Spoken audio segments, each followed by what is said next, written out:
Hoje eu vou mostrar para vocês como que a gente pode ajudar as pessoas que sofrem com as alergias respiratórias, com as doenças respiratórias, principalmente aquelas crônicas e que não conseguem ter um resultado e não conseguem voltar à normalidade. Para quem não me conhece, para quem é novo aqui, eu sou o Rodrigo Kim e eu ajudo terapeutas e pessoas que querem se tornar terapeutas a encontrar o bloqueio, o trauma inicial já numa primeira sessão, numa primeira consulta e realizar ali um processo de ressignificação. Hoje, nós vamos falar sobre vários temas que remontam ali sobre a patologia respiratória. Então, nós vamos falar sobre rinite, sobre sinusite, sobre bronquite, né, sobre asma, todas as conotações ali emocionais, as possíveis causas e o que a gente pode fazer, né, para ajudar ali uma pessoa que tem essa dificuldade a melhorar de uma forma mais efetiva, uma forma mais rápida. Então, se você conhece alguém que sofre aí dos problemas respiratórios, clica aí, manda para essa pessoa, manda para quem você gosta, manda para as pessoas que você sabe que gostam de conteúdo, que precisam de um conteúdo que sejam relevantes para a vida delas, tá? Então, nós vamos começar abordando aqui todos os tipos de patologia que podem afetar o nosso trato respiratório. Então, para quem não sabe, né, nossas vias respiratórias engloba desde nariz, né, faringe, laringe, os brônquios do nosso pulmão. E quando a gente fala de um processo emocional ou de uma doença ali no físico, a gente precisa entender quais são as nuances, né, as mudanças que ocorrem para que a pessoa tenha uma patologia, por exemplo, uma sinusite e não uma rinite, uma bronquite ou uma asma, né? Então, qual seria a diferença que faz com que as pessoas sofram essas patologias? O que se sabe até hoje é que as patologias crônicas, né, principalmente as crônicas ali, elas estão muito associadas, né, estão muito associadas à genética. Então, assim, o que geralmente, né, a gente sabe ali sobre esse processo a pessoa tem uma alteração genética, a pessoa ela tem uma propensão familiar ao sistema imunológico da pessoa estar muito reativo a algo, né? Então, vamos dar um exemplo aqui. Você pode ter um processo alérgico ao pólen, ao glúten, à lactose, à proteína do leite, ou à poeira, ao frio, né? Tem pessoas que têm ao calor, já atendi vários clientes que ao entrar o verão, ao ter o verão, passavam a ter patologias respiratórias, que é totalmente controverso, né, em relação a basicamente estar associado ao frio, né? Então, muitas das patologias respiratórias estão associadas ao frio. Mas eu já atendi pessoas que, durante o verão, durante o outono, que elas tinham crises maiores de patologias respiratórias, né? Então, o que se sabe hoje é que as patologias respiratórias, principalmente as crônicas, aquelas que não se resolvem, aquelas que a pessoa tem a vida inteira, né? Tem pessoas que a vida inteira tem uma rinite, um entupimento de nariz, né? E vai tocando a vida ali, né? Então, assim, quando você compreende, né, que o sistema imunológico dessa pessoa está tendo uma reação a algo, é isso que eu começo a fazer com que vocês pensem um pouquinho mais, né? Por que será que um sistema imunológico daquela pessoa estaria tão reativo ao glúten, ao pólen, à poeira? Por que será? Ah, tá, é genético, tudo bem, né? Mas por que naquela pessoa, talvez só aquela pessoa da família, tenha ativado essa genética, né? Então, são questões que a gente começa a colocar em xeque sobre a origem desse processo, tá? E quando você estuda como que o nosso cérebro funciona, quando você estuda a nossa fisiologia, a nossa biologia, quando você estuda isso associado ao nosso estado emocional, você compreende que muito da alteração do sistema imunológico está associado ao estresse. Tanto é que é uma das primeiras coisas que as pessoas falam bom, se você está estressado, a sua imunidade está baixa. Concordam? Então, assim, se a minha imunidade está baixa, como que o meu corpo vai combater ou agir perante uma ação? Ou por que o meu corpo ativaria em mim mesmo ali uma reação inflamatória? É aí que tá, né? Porque muitas nessas doenças que estão associadas a alergias, elas são uma resposta inflamatória, né? E não necessariamente essa resposta inflamatória está associada à imunidade. Olha só que interessante. Não necessariamente a pessoa vai ter uma imunidade ótima, boa, mas não necessariamente essa pessoa não está livre de uma inflamação. Por quê? A resposta inflamatória, ela também vem de uma resposta do nosso sistema nervoso autônomo, aquele que controla o nosso corpo, também vem de estímulos do nosso cérebro, né, que coordenam as respostas inflamatórias. Por isso que a gente vê aquela pessoa super saudável, se alimenta bem, aquela pessoa que está, sabe, vivendo a vida totalmente na linha e ela pega e fica doente. Aí o que ela vai associar? Às vezes eu estou doente aqui, sempre com uma sinusite, com uma bronquite, é por causa da friagem, é por causa do ar-condicionado que está em cima de mim no meu trabalho, né? E às vezes a pessoa que está ali do lado está com o ar-condicionado do mesmo jeito e não tem nada, né? Então, olha só que interessante. Quando você começa a compreender que essa possível causa genética talvez não seja a origem, tá? Não estou dizendo que não seja, todas, né? Mas muitas vezes não está ligado à nossa genética. E mesmo que esteja ligado à nossa genética, desde a década de 70, que já se estuda cientificamente a influência das enzimas, da transcriptase reversa, que é uma enzima que vai atuar sobre, né, a ativação ou não de um núcleo celular, de um gene, né? Então são enzimas que estão associadas às nossas células e que fazem com que algo seja ativado ou desativado, que aquilo, né, funcione ou não bem. Então é isso que eu preciso que você, terapeuta, você que gosta de entender mais o lado emocional das coisas, que você compreenda, tá? É muito importante você começar a deixar de lado as crenças que envolvem as patologias genéticas, né? A gente não pode simplesmente acreditar que é só isso.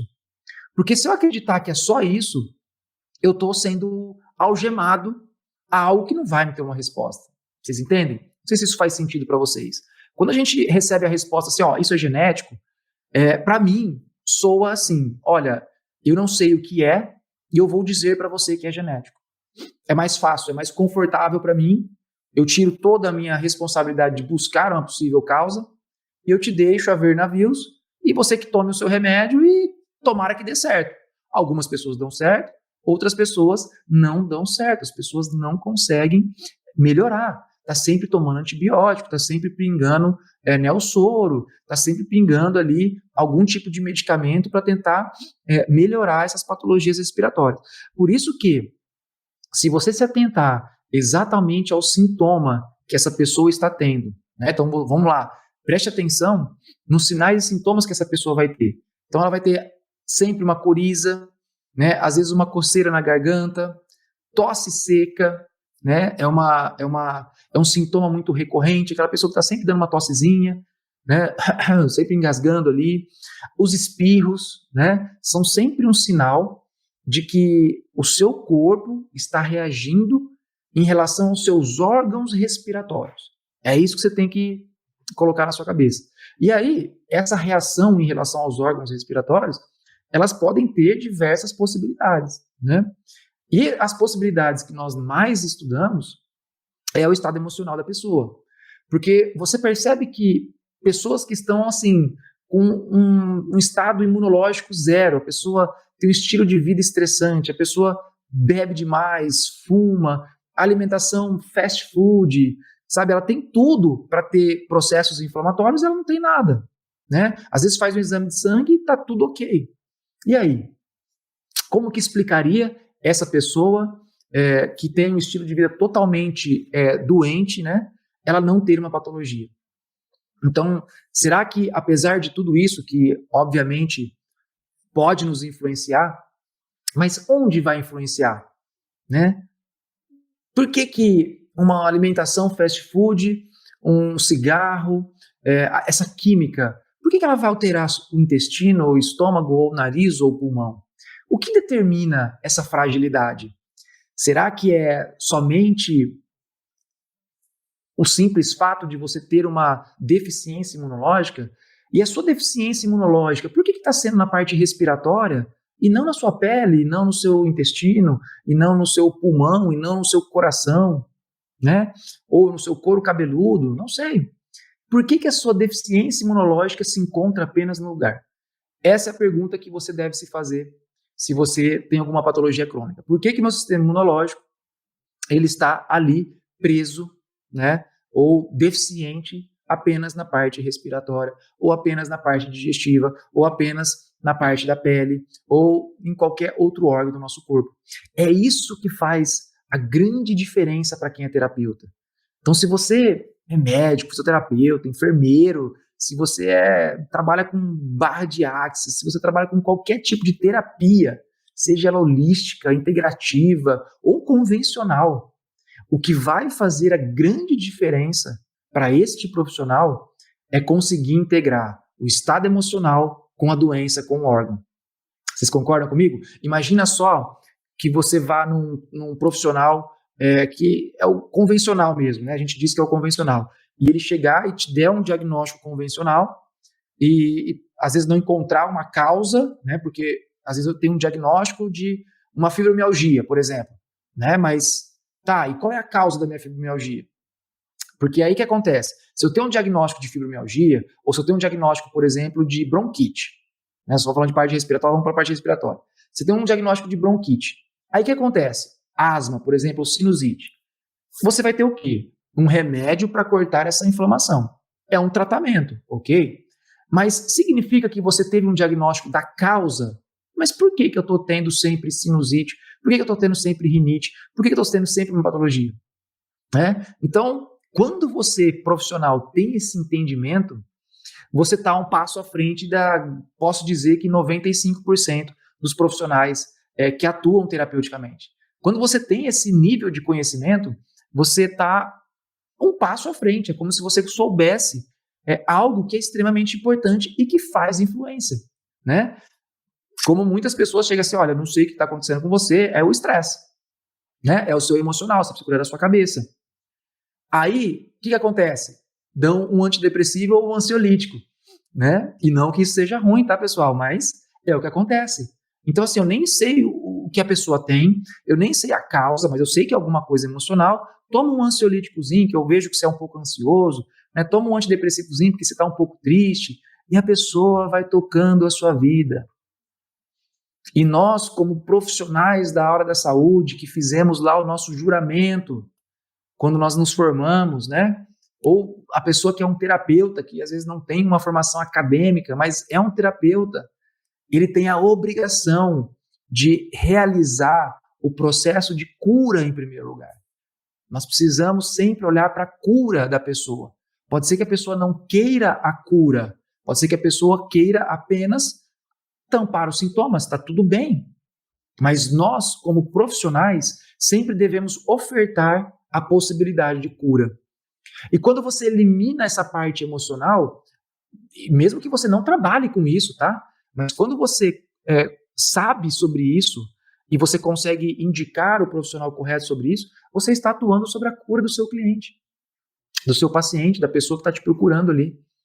Então, quando você pega esse processo e atua ali no seu dia a dia, com certeza o resultado para você, mesmo que não seja você que realiza o processo, olha só que interessante.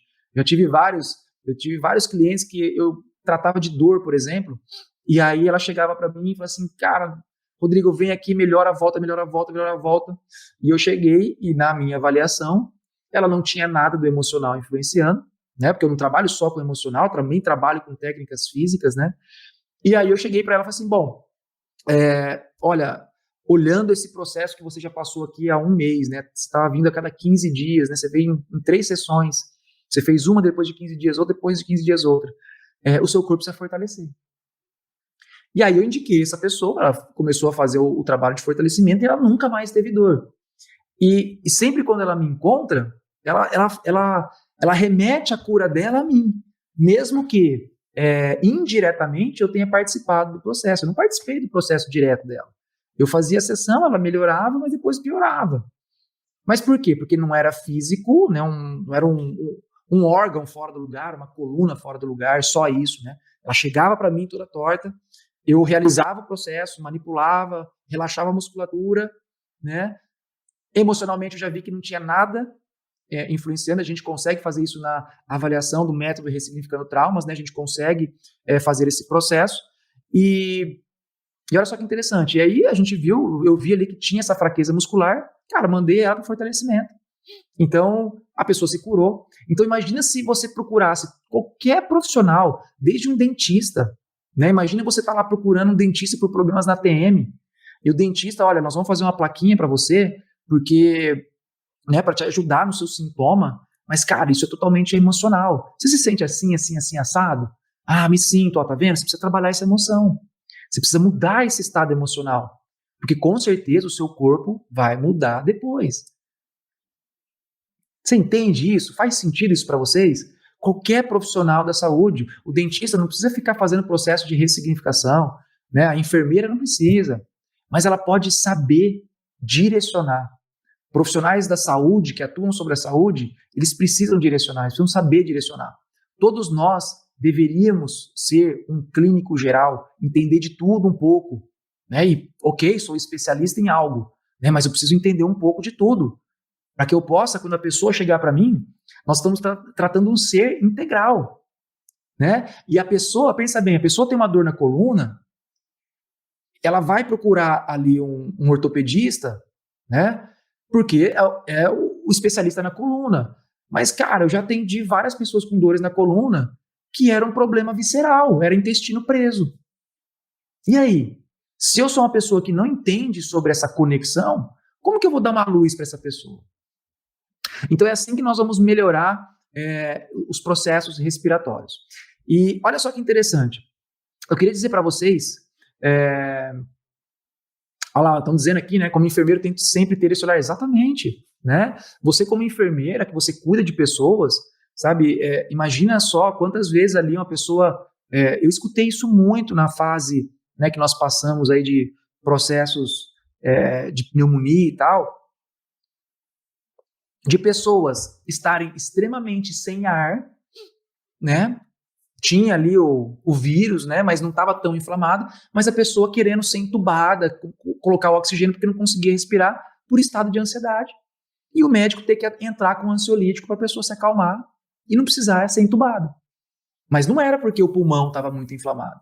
Era porque a pessoa estava no estado de ansiedade. Agora imagine se você tem esse conhecimento e além do remédio você conversar com a pessoa, você realizar um processo terapêutico sobre ela. Faz total diferença.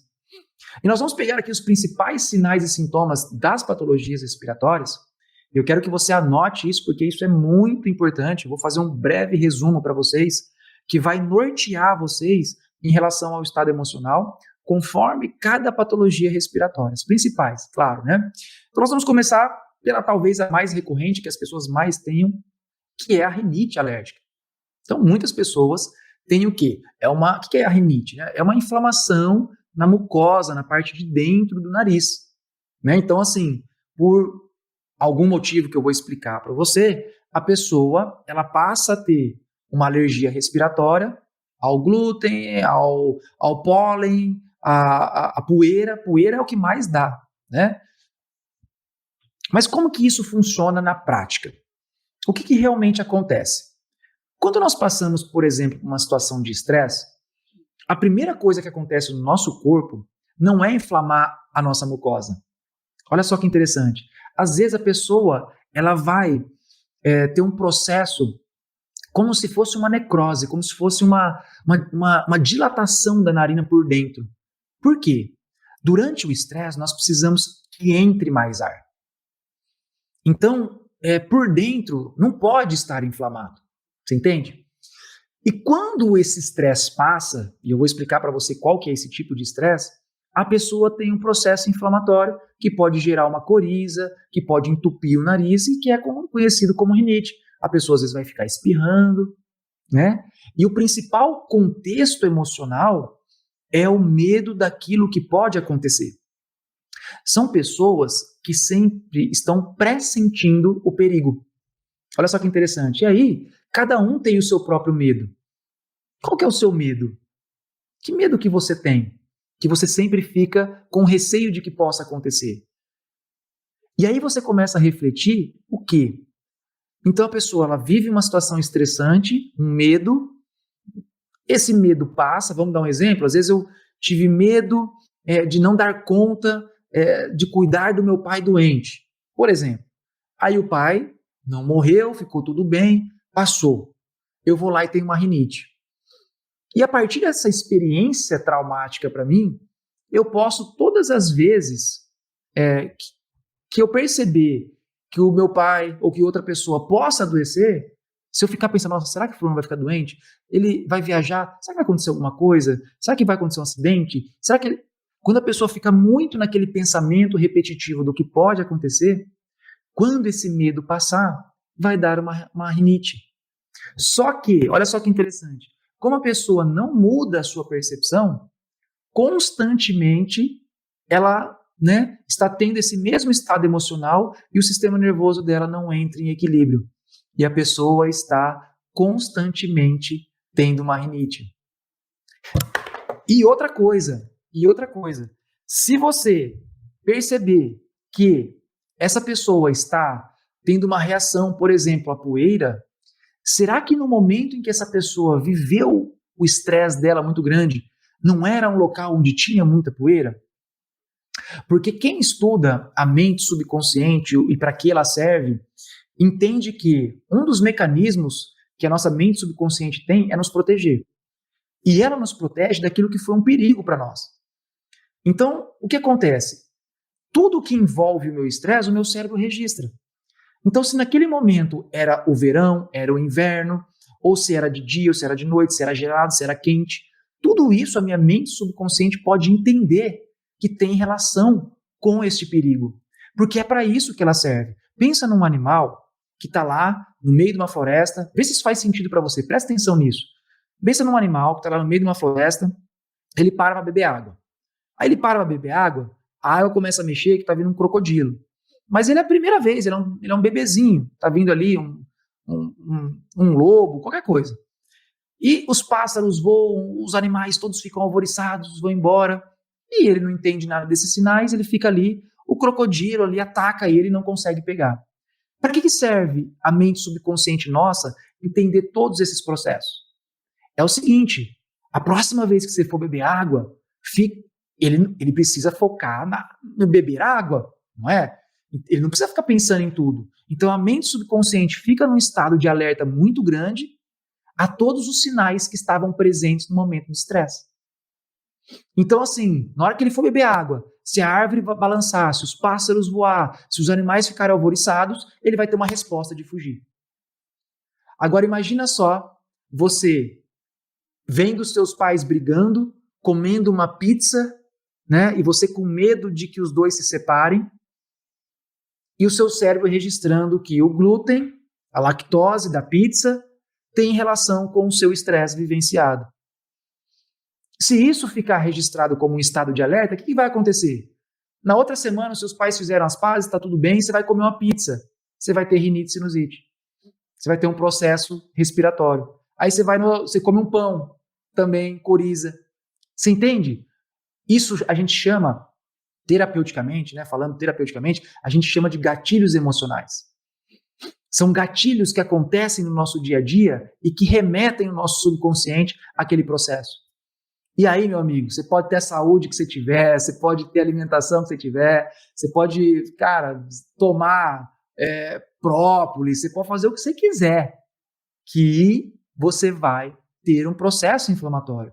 Por quê? Este processo inflamatório não é de uma deficiência ou de um mau funcionamento do seu estado imunológico. Então, olha só que interessante. A rinite, por isso que a rinite, ela é muito, as pessoas acreditam que é muito difícil de ser curadas, né? Porque hoje em dia nós estamos constantemente com um receio do que pode acontecer, a gente está sempre pensando no que pode acontecer, e com certeza, crianças, né, elas absorvem muito isso dos pais, isso é muito comum também, né? Os pais terem medo do que pode acontecer e a criança também, né? E como mudar essa percepção, né? Essa é a pergunta de todo mundo, né? Todo mundo quer chegar no ponto final das coisas. Como mudar, né? Tudo é um processo. E eu vou passar um processo para vocês hoje no final dessa live. Então, né, todo dia aqui a gente está dando uma dica nova para vocês, um conteúdo novo, e eu espero que vocês absorvam o máximo possível, tá? Tosse seca. Tem muitas pessoas que têm alergia à tosse seca. A tosse seca, ela vai estar muitas vezes associada à musculatura da laringe, né? Então, assim, da faringe. Então, assim, essa região da nossa garganta, ela é muito, ela responde muito a situações de medo. Se você perceber, se você levar um grande susto, você trava aqui a garganta, né? Às vezes a pessoa passa por um grande susto, ela acaba, às vezes, ficando sem voz. Mas por quê? Porque há uma modificação neste processo, tá? Uma modificação nesse processo. E qual que é a percepção? É um medo, mas principalmente um medo onde eu consigo perceber que eu estou realmente correndo um perigo. É diferente daquele medo que pode acontecer, sabe? Olha, eu posso ficar doente. Não, eu estou doente, é um medo. Ou não, eu estou com a conta negativa no banco, é um medo real. Então, esses medos mais reais, eles estão mais alinhados a esse tipo de patologia. E qual que é o sentido biológico, muitas vezes, da pessoa perder a voz ou fechar a garganta e não conseguir respirar? Tem pessoas que fecham a glote, né? Tem que mandar ali mesmo uma injeção, senão a pessoa não consegue respirar. O sentido para isso, a nível, né, vocês têm que pensar sempre no nosso cérebro como algo biológico, baseado numa biologia, né? E o intuito disso é fazer com que você fique em total silêncio. Porque como não é mais um medo que está por vir, o medo está aqui. O leão está na minha frente. As hienas estão na minha frente, né? Então, assim, elas podem me atacar. Então, para que elas não me ataquem, eu preciso ficar em silêncio total. Por isso que muitas pessoas perdem a voz porque têm algum certo tipo de medo, né? E não só perder a voz, elas fecham a laringe, elas fecham a glote, elas não conseguem respirar. E isso pode estar muito associado também à asma, né? Então, a asma, ela tem uma intensidade muito maior. E a dica em relação à asma é o seguinte: existem 2 tipos de asmas, mas ninguém pensa nisso, tá? Geralmente você tem um diagnóstico de ou bronquite ou asma, né? Mas a asma tem 2 grandes diferenças que, assim, você mata pau quando você sabe disso. Nós temos a asma brônquica. O que seria a asma brônquica, né? É aquela asma que vai atuar ali nos brônquios do pulmão. Vai fechar ali os brônquios do pulmão. E a asma laríngea, ela vai fechar a região da glote. E como que eu vou conseguir ter essa diferença? Pode ser por exames, né? Ausculta, o médico vai dar o diagnóstico, ou principalmente pelos sinais e sintomas. E qual que é a diferença entre um e outro? A pessoa que tem a asma laríngea, ela não consegue puxar o ar. Porque pensa assim, gente, o ar entra pelo nariz, pela boca, ele tem que descer até o pulmão. Se isso aqui estiver fechado, contraído ou inflamado, o ar não entra. Então a pessoa que tem uma asma laríngea, o ar não entra. A pessoa que tem uma asma brônquica, o ar não consegue sair. Por quê? Porque o ar consegue entrar no pulmão. Porém, os brônquios estão todos inflamados e parece que o ar não sai, a pessoa fica entalada. Essa é a principal diferença entre uma asma e outra. E você conseguindo entender este processo, você sabe qual órgão está tendo mais atuação na pessoa. E qual que é o principal conflito emocional dos brônquios do nosso pulmão? É quando eu me sinto ameaçado no meu lugar, na minha casa, no meu território, no meu relacionamento, sabe? São brigas, discussões, o jeito da pessoa, né? Às vezes eu pergunto isso para os pais, né? Vocês têm brigas, discussões, porque sua criança tem muita bronquite? Não, não temos. Mas às vezes o pai é um pouco mais rígido, a mãe é um pouco mais impositiva, e a criança às vezes sente medo. Vai fazer o quê? É a sensação da criança. Não que os pais não tenham que ser rígidos, eu sou super rígido dos meus filhos, tento ser o mais flexível possível, mas eu tenho ali a rigidez ali de passar as coisas. né? Então, quer dizer, esse tipo de comportamento, ele pode trazer para a pessoa, para a criança ou para o adulto, um medo real que está invadindo o meu lugar. Então, olha só que interessante. É muito diferente de eu sentir um medo porque está acontecendo alguma coisa. Você consegue perceber a diferença? E o que faz ter essa diferença? A gente consegue identificar melhor o conflito da pessoa, né? Então, você olha só que interessante. Você pega e questiona, né? Você tem um medo de que aconteça algo ali. Ou você está vivendo algo que realmente está te dando medo. Essa é a grande diferença. E aí você consegue dar clareza para o seu cliente, você consegue dar clareza para o seu parente, para o seu filho, você consegue entender plenamente o que a pessoa ao seu redor está sentindo. Porque não é todo mundo que consegue perceber o que está sentindo, tá? É difícil a gente se perceber em como a gente está sentindo as coisas. Então, quando você tem uma metodologia que te ajuda a entender através dos sintomas, fica muito mais fácil você realizar ali o processo de ressignificação. E por último, né, das mais comuns patologias respiratórias, das alergias respiratórias, né, nós temos também processos ali alérgicos que geram a sinusite, né, que é a inflamação dos seios nasais e que geralmente precisa tomar um antibiótico, né? Já tratei meus filhos várias vezes, muitos eles tomaram antibiótico, muitas vezes, mas teve várias vezes que passaram em branco, utilizando apenas o processo ali, quando eu via que era um processo emocional, quando eu via que era uma situação que aconteceu às vezes na escola, ou que estava acontecendo na família, eu conseguia atuar e conseguia, assim, essa mudança, né? Então isso é interessante. E a sinusite, ela tem muita relação com o medo do que pode acontecer também, como a rinite, mas ela é um contexto de, cara, isso não me cheira bem, isso não é legal, isso é uma coisa desagradável, uma coisa ruim, né? Então, isso está muito alinhado com a percepção da pessoa não aceitar, às vezes, o jeito de alguém e ter medo daquele jeito. Então, por exemplo, eu tenho medo de como meu pai fala com a minha mãe, de como meu pai chega em casa. Então, isso vai gerando na pessoa um medo, mas é uma coisa desagradável, desgostosa, né, que me cheira mal, que não é muito legal, né, que não é muito gostosa, sabe? Não é uma coisa muito boa. Tem um certo desgosto ali. E a pessoa, ela acaba, naquele momento, desenvolvendo a sinusite. Então, se você prestou atenção em todos os processos que eu disse para você até agora, você viu que a gente falou sobre várias formas de você viver o seu estresse.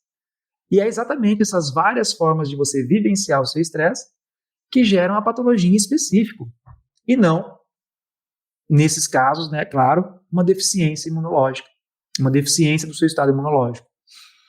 Então, esse é o principal benefício de você compreender estes mecanismos. Você vai realmente conseguir ajudar as pessoas a ressignificarem as tuas vidas, a ressignificarem, a enxergarem diferente, a mudar o jeito de sentir, de agir. E isso é o que traz, na maioria das vezes, a real cura. Tem pessoas que conseguem se curar apesar de não trabalhar essa percepção. Mas por quê? Às vezes a pessoa realmente resolveu e não se sentiu mais daquela forma. Agora, o que acontece na maioria das vezes é que a pessoa ela sempre acaba revivendo os teus medos, ela sempre acaba conscientemente ou inconscientemente experienciando as situações novamente com medo, tá? Então, é muito importante a gente entender esses mecanismos, compreender esses mecanismos para a gente poder ajudar aí as pessoas, tá? Eu já tive várias pessoas que me procuraram com sinusites crônicas e, sabe, a maioria ali melhoram 100%. O meu filho mais velho, ele tem uma fragilidade muito grande com isso, né? A gente sabe, eu, minha esposa, a nossa história, a gestação dele foi muito baseada no medo, então a gente sabe, né, por que ele tem essa fragilidade respiratória, mas ele já foi alérgico a leite, ele já foi, por que eu digo já foi? Porque hoje ele é uma criança que consegue se alimentar normalmente, porque nós fizemos um trabalho físico e emocional, né? Nós fizemos um trabalho ali em cima do subconsciente dele. E é assim que a gente trabalha em clínica, é assim que a gente trabalha em cursos, é assim que a gente trabalha no dia a dia, fazendo com que a pessoa realmente compreenda esse processo, tá? Então, você pode estar pensando aí que, nossa, mas como que a gente vai ressignificar? Como que nós vamos mudar o medo? Como que nós vamos atuar de forma diferente, né? Então, você sabe que não adianta só você querer tomar as medicações, não adianta só você querer trabalhar a sua imunidade. Esses são passos que devem ser feitos. Mas o que vai ser um grande diferencial? O que seria a forma correta de você trabalhar as patologias respiratórias? Você também trabalhar os medos da pessoa. Você também trabalhar aquele sentimento que a pessoa tem, que traz para ela ali uma alteração que vai mudar a fisiologia. Então, olha que interessante, né? Estão falando aqui que a filha faz esse processo de sinusite quando se decepciona com o pai. Então, olha só que interessante. É bem possível que teve um momento, onde essa criança teve medo do que o pai ia fazer e aquilo não caía bem. Na percepção dela, tá? Não caía bem, não cheirava bem, não era legal, não era desagradável, né? Mas com medo do que vai acontecer. Então, aí o cérebro dela registrou, o subconsciente gravou, todas as vezes que o pai faz alguma coisa, olha só, às vezes são coisas naturais para o pai, mas que a pessoa se sente decepcionada, pumba, vem a patologia. Aí, meu amigo, é só o remédio, só tomar shot de manhã não adianta. E olha que eu sou super adepto, eu tomo shot toda manhã, né, com própolis, com um monte de coisa para trabalhar a saúde do corpo, né? A gente sabe que não é só o emocional, né? Muitas pessoas acham que eu só trabalho o emocional, mas não é. É o corpo, é a mente, é o estado de espírito, é você se conectar com a sua essência, você poder, né, ser útil nessa vida, sabe? Eu acho que a gente que trabalha com saúde, principalmente pessoas que trabalham com saúde, elas precisam pensar em como eu posso sempre estar ajudando o próximo. E quando a gente fala em ajudar, tem muitas pessoas que falam assim, mas você cobra por consulta, por isso. Não é ajudar no sentido de valor, né? É você sempre se posicionar para o mais, é você sempre se doar mais, é você sempre dar além, é você sempre conseguir dar um passo à frente. Ou você, vamos pensar assim, você que é um funcionário de uma empresa, vamos supor que você é pago para fazer algo, X coisas na empresa. Você é contratado para X, mas você é uma pessoa muito interessada, muito dedicada, você sempre faz X mais Y. Você acha que o teu patrão vai promover quem? Você que faz só X ou a pessoa do seu lado que faz X mais Y? Então, em qualquer movimento da nossa vida, para a gente crescer, a gente precisa doar mais. E para as pessoas que sofrem com medo, nós precisamos trabalhar esses medos, principalmente mostrando para as pessoas que elas devem enfrentar este medo. Nós precisamos encorajar a pessoa para que ela entenda que aquilo pode ser um medo de morrer, pode ser um medo de perder, pode ser um medo de separar. Ela precisa entender que ela vai ter que passar por aquela situação. Então, nós dissemos o seguinte, né, no meio terapêutico, a pessoa precisa adultecer. Ela precisa trabalhar muitas vezes esses medos que estão impedindo ela e ela vai amadurecendo. Por quê? Ela vai enfrentando esse medo. Ela vai acolhendo esse medo. Essa é a melhor estratégia. Quem perguntou há um tempo atrás, como ressignificar isso? Eu sempre ressignifico o medo assim. E, por exemplo, como que você enfrentaria os seus medos? Né? Eu quero que você reflita comigo agora. Imagina que você pudesse ter algo a mais dentro de você agora. O que seria que você precisaria para enfrentar seus medos? Coloque aí para mim. O que você precisaria? Coragem? Força? Dedicação? Persistência?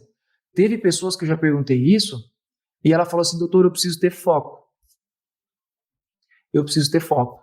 Eu acho que se eu tiver foco, eu consigo enfrentar os meus medos. Porque na hora que eu tenho meu medo, eu simplesmente saio fazendo um monte de outras coisas e deixo ele sempre de lado. Então ele sempre me atrapalha. Então, olha só que interessante, né?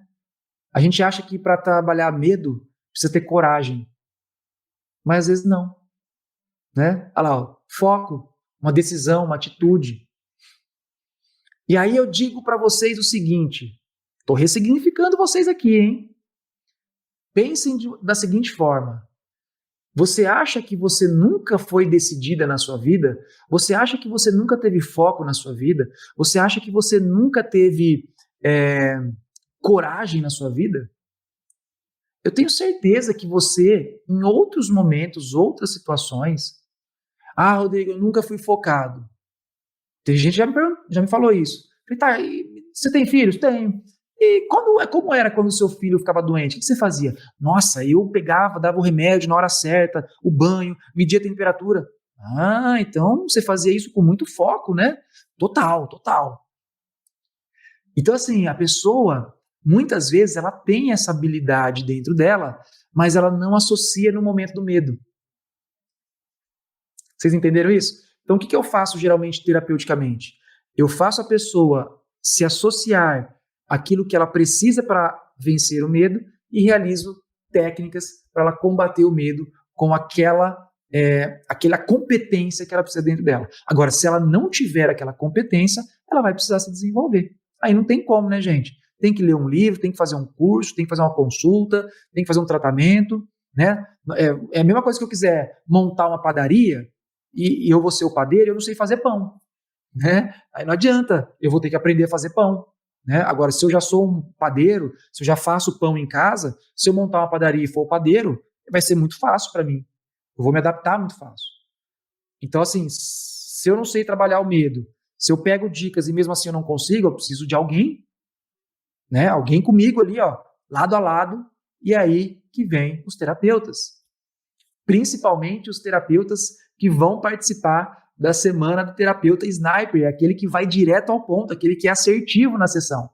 Então, se você busca ter essa assertividade, se você busca ter essa paixão de, sabe, trazer a real cura para as pessoas, eu tenho um convite para você. Você vai lá na minha bio e você se inscreve na semana da terapia, onde nós vamos mostrar como que funciona esse passo a passo para você, tá? Fica a dica, se você quer realmente ser uma pessoa assertiva em terapia, uma pessoa que realmente vai ajudar as pessoas.